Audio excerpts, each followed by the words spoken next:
Witam Cię serdecznie. Dzisiaj mówimy sobie nowy update, który rozwiązuje tak dużo problemów, jak myślę, że żaden update wcześniej. A pierwsza i prawie że najważniejsza zmiana w tym update'cie to nowy dziennik, czyli questy, które nigdy nie egzystowały w Albionie, które możemy podzielić na kilka kategorii, czyli PvE, Gathering, Ekonomia, Exploration oraz PvP. I jak te questy będą działać? Wraz z wykonywaniem pierwszych questów, takich jak przykładowo zrób dungeon, nie wiem, przejdź daną odległość, ewentualnie zdobądź 5000 silvera, będziemy przechodzić do questów coraz bardziej skomplikowanych, coraz bardziej podwyższając poprzeczkę i zdobywając coraz lepsze nagrody. A co do nagród są naprawdę konkretne. Możemy dostać skina od dzika, do niedźwiedzia, do mamuta. Ewentualnie to, czego dawno nie było w Albionie lub czego nie było nigdy, możemy dostać potki na fokus z questów. Nie z tej jedynej skrzynki, z których możesz je dropnąć, czyli Adventurers, tylko z questów. Dodatkowo, klasycznie to miska, worki ze srebrem, ewentualnie jest też Reaper Scroll, co myślę, że w Albionie było parę ładnych lat temu i nikt przez ostatnie 2 lata tego nie używał, bo tych sztuk było tak naprawdę kilka, chodziły w bardzo dużej cenie, czyli tak naprawdę było useless. A teraz myślę, że używanie Reaper Scrollów będzie naprawdę opłacalne ze względu na to, że przykładowo masz 8.3, 8.4 set i będziesz mógł sobie go naprawić klikając jeden guzik, nie płacąc za naprawę, tylko płacąc właśnie za ten Reaper Scroll, który zgaduję, że będzie kosztował 400-500 tysięcy, porównując do naprawy, która może wynosić parę milionów. Czy warto? Warto. Oczywiście pełen opis ze strony będziecie mieli gdzieś tutaj, jak te questy się prezentują i tak dalej, i tak dalej. Kurwa, no złap ten fokus tą kamerą, kurwa. Dobra, kolejny punkt jest bardzo ciekawy, ponieważ zmieniają spawn rate, przykładowo mobów, surowców, tak naprawdę wszystkiego, zależnie od tego, w jakiej aktualnie jesteś strefie. Czasowej oczywiście. Przykładowo, w nocy gra mało ludzi, czyli ten spawn rate drastycznie spadnie, dostosowując się do ilości graczy, a w dzień spawn rate zdecydowanie wzrośnie. I co za tym idzie? Będzie warto grać w timerach, w których jest dużo ludzi, a choć myślę, że gracze, którzy grają stricte nocą, lekko na tym ucierpią, ponieważ to się zdecydowanie wyrówna. I finalnie, czy warto grać w momencie, w którym jest duże ryzyko PvP? Będzie warte świeczki? No myślę, że po tym update'cie już tak. I że ta nocna gra już nie będzie oddawała tak, jak wcześniej oddawała. Oczywiście to dotyczy Open Worldu, Avalonów, prawdopodobnie Mistów, choć nie jestem pewny. To pod znakiem zapytania, aczkolwiek tak. I przechodzimy do awalońskich ścieżek. I co tutaj tak naprawdę mamy? Tier do roadów, do których będziesz wjeżdżał, będzie aktualnie zależny od tego, w jakiej strefie znalazłeś tego avaroada. Przykładowo na Yellow/Blue Zone strefy będą czwórkowe avaroadów, prawda? Jak wjedziesz z tej strefy do avaroada, zawsze będzie tier 4. Aczkolwiek z Red lub Black Zone'a tier avaroada będzie 6. Jeśli chciałbyś pojechać na tier 8 avaroada, będziesz musiał już dipować, to znaczy wjechać do avaroada ze strefy jakiejkolwiek tak naprawdę, przejeżdżać do kolejnej, prawdopodobnie jeszcze raz do kolejnej i dopiero wtedy będziesz mógł znaleźć mapę 8-kową. Czy to dobra zmiana? Szczerze mówiąc myślę, że tak, definitywnie tak. Dobra, teraz omówimy parę podpunktów, które SBI wypisało właśnie punkt 1, punkt 2, punkt 3, punkt 4. One są bardzo krótkie, więc to raczej będzie sekcja, powiedzmy, że ciekawostkowa. Pierwsza rzecz, która wydaje mi się, że ma ożywić te avaroady rzeczywiście, bo powiedzmy sobie szczerze, one były trochę martwe, jest tracking, który w tym momencie będzie możliwy na ścieżkach Avalonu. To znaczy, nie będziesz mógł trackować tylko i wyłącznie na Black Zone, czy tam Red Zone, czy tam Yellow Zone, ale będziesz mógł dodatkowo na avaroadach. Z tego co słyszałem, dodali jeszcze jednego moba, ekskluzyw do avaroadów, ale czy to jest potwierdzone info, nie do końca, ale jako taka ciekawostka mogę o tym powiedzieć. I teraz przechodzimy do bardzo ciekawego punktu, czyli grupy zostaną mocno spremiowane, aczkolwiek solo playerzy troszkę zostaną znerfieni. A co mam na myśli? Chodzi o to, że chesty tieru 4 oraz 6 dostaną delikatnego buffa, oczywiście mówimy o grupach, o skrzynkach niebieskich, ewentualnie złotych. One dostają rzeczywistego buffa, jeśli chodzi o value, które ci dropnie ze skrzynki, aczkolwiek skrzynki tieru 8 na avaroadach, dalej mówimy o grupach, dostaną mocnego buffa, jeśli chodzi o swój drop. A generalnie jeśli chodzi o ulepszanie tych skrzyn w czasie, to znaczy, że im dłużej ona stoi nieruszana, tym bardziej się ulepsza, zostało niezmienione, tak jak było, tak jest. A jak już jesteśmy przy temacie skrzynek, to mogę wam powiedzieć, że małe awalońskie skrzynki już nigdy nie będą mogły być epickie lub legendarne, aczkolwiek legendarne skrzynki, jakie kurwa legendarne, aczkolwiek duże skrzynki nigdy nie będą mogły być zielone. Dodatkowo zmniejszają pulę zbierackich map, czyli map stricte z resursami będzie ich po prostu mniej. Aczkolwiek ich respawn rate, czy jak już znajdziesz mapę resursową, to ich respawn rate będzie większy, czyli szybciej będą się te moby respić, szybciej surowce będą się respić, także wychodzi tak naprawdę na jedno, tylko ciężej będzie je znaleźć.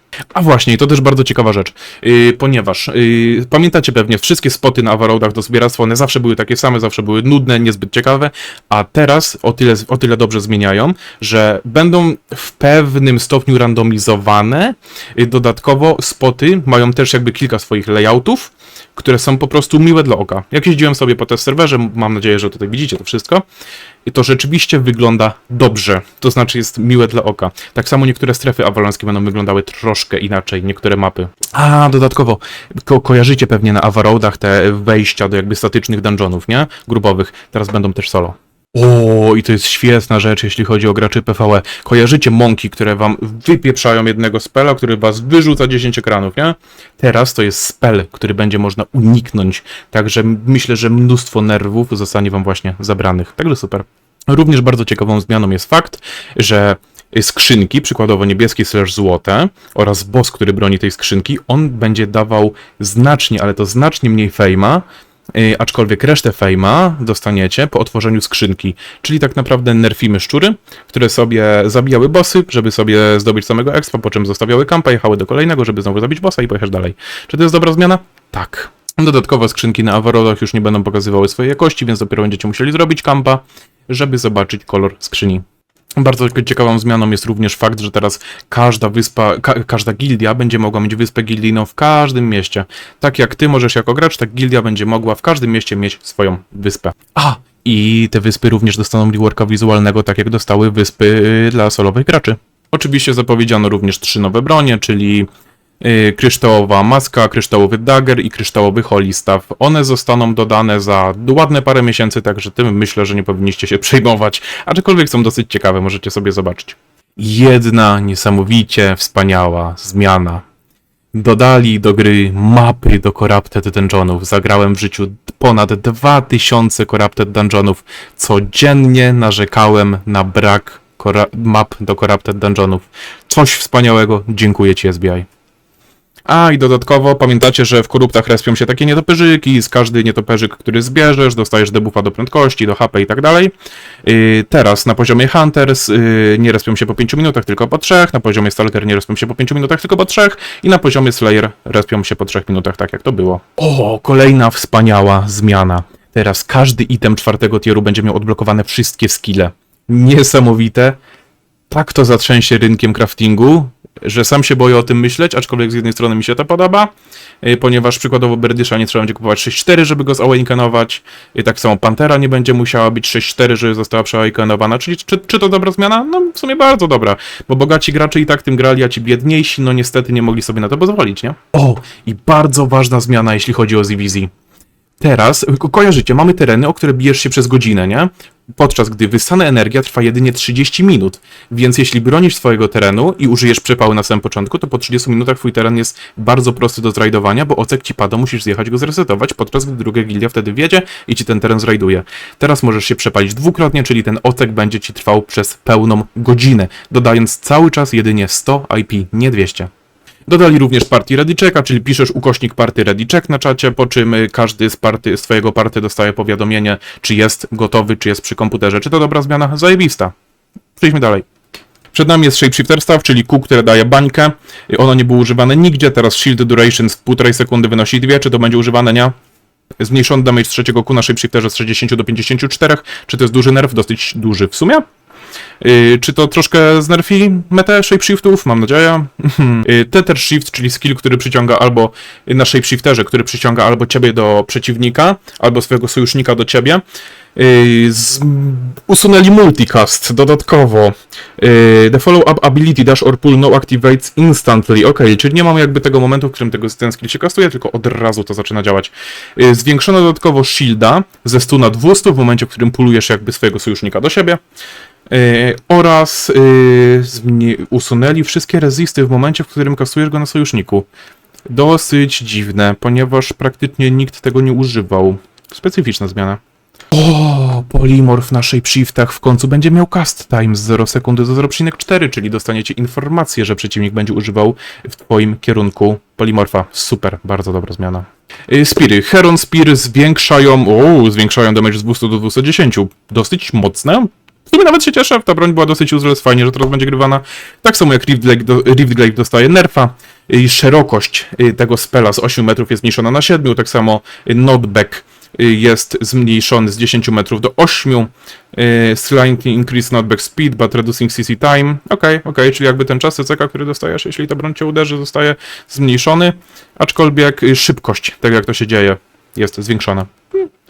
Spoko, aczkolwiek myślę, że ta broń powinna dostać znacznie większe nerfy. I tak samo Resilience Penetration zostało, a tu już nie będę powtarzał przy każdej broni, zapamiętajcie, każdy melas z 25% do 20%, jeśli chodzi o dużą skalę, okej? Swordy. W na swordach, którego nikt nie używał. To jest W, na których atakujesz i później, jeśli kogoś hitniesz, to skaczesz. Nie? Jakby takiego dasha masz na W. Okej. Zmienili nazwę na Heroic Clip, usunęli slowa na pierwszym hicie, aczkolwiek damage zwiększono z 78 do 122. Czy ten skill może być teraz tak naprawdę grany? No raczej nie, w sensie bardzo wygodne jest posiadać tego slasha, którym możesz zestunować przeciwnika, zrutować przeciwnika. Jest to bardzo wygodne, wątpię, że zostanie to zmniejszone. I znowu Clarent Brace Warglovesy, cestusy dostają buffa, jeśli chodzi o damage na każdym charge'u, którego sobie zestakujesz.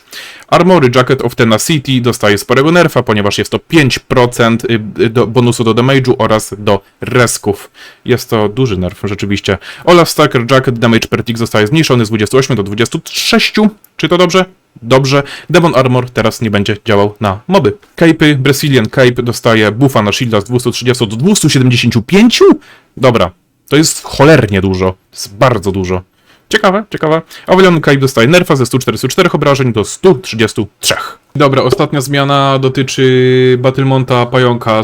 Po prostu tą zmianę wam wkleję dziś tutaj i przeczytajcie ją sobie. Wydaje mi się, że ten Battlemont jest tak useless jak tylko się da, z tego względu, że tak naprawdę Duskweaver Armor daje ci praktycznie dosłownie to samo, więc czy warto interesować się tym Battlemontem na rzecz innego? Nie.